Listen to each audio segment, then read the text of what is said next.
കാസർഗോഡ് പടന്ന ഗ്രാമപഞ്ചായത്തിലേക്ക് സിപിഎമ്മിന്റെ നേതൃത്വത്തിൽ ബഹുജന മാർച്ച്. പഞ്ചായത്തിലെ ഭരണത്തിലെ കെടുകാര്യസ്ഥതയ്ക്കെതിരെയായിരുന്നു പ്രതിഷേധം. പടന്ന പഞ്ചായത്തിൽ പദ്ധതി നിർവഹണത്തിലെ കെടുകാര്യസ്ഥത അവസാനിപ്പിക്കുക, 75 ലക്ഷം രൂപ മുടക്കി നടപ്പിലാക്കുന്ന തെക്കേക്കാട് കുടിവെള്ള പദ്ധതി നിർമ്മാണം വേഗത്തിൽ പൂർത്തിയാക്കുക, ഉദിനൂർ വാതക ശ്മശാനം പ്രവർത്തനക്ഷമമാക്കുക തുടങ്ങിയ ആവശ്യങ്ങൾ ഉന്നയിച്ചായിരുന്നു സിപിഐഎം പ്രതിഷേധം. സിപിഐഎം ജില്ലാ കമ്മിറ്റി അംഗം VPP മുസ്തഫ ഉദ്ഘാടനം ചെയ്തു.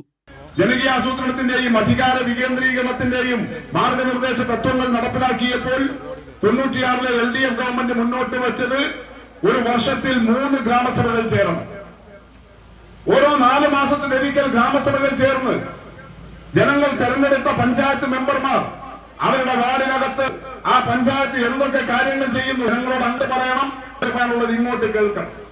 പടന്ന പഞ്ചായത്ത് ഓഫീസിലേക്ക് നടന്ന ബഹുജന മാർച്ചിൽ സിപിഐഎം നേതാക്കളും ജനപ്രതിനിധികളും ഉൾപ്പെടെ 100 കണക്കിന് പേർ പങ്കെടുത്തു. കൈരളി ന്യൂസ്, കാസർഗോഡ്.